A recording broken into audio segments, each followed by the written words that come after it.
On a tendance à dire, c'est juste une image, mais sur le plateau de Saclay, on peut voir l'horizon à 360 degrés.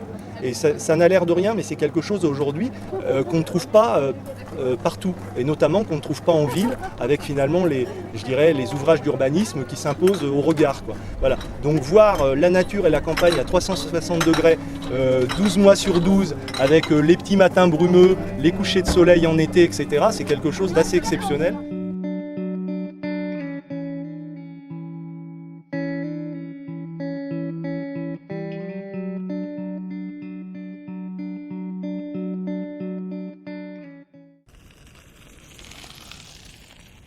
C'est un plateau qui a été drainé donc à l'époque de Louis XIV, au XVIIe siècle.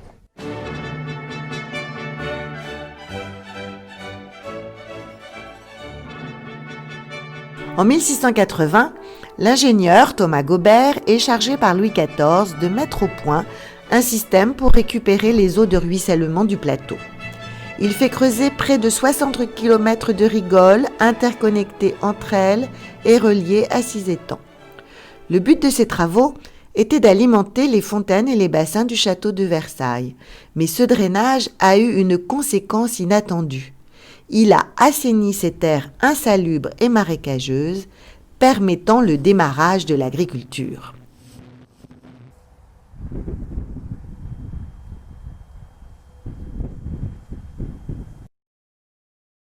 Complété par des drains, enterrés sous les champs, ce système a rendu le plateau très fertile. Des limons fertiles très profonds qui peuvent faire pousser des céréales en très grande quantité avec des rendements assez exceptionnels. Également la culture de maïs qui est autorisée même les étés, par les étés les plus secs.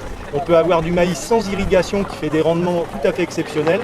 Et donc ces sols qui sont parmi les plus riches du bassin parisien devraient être vraiment protégés. Et nous ne comprenons pas en fait que l'urbanisation se fasse sur des terres qui ont ces capacités de produire.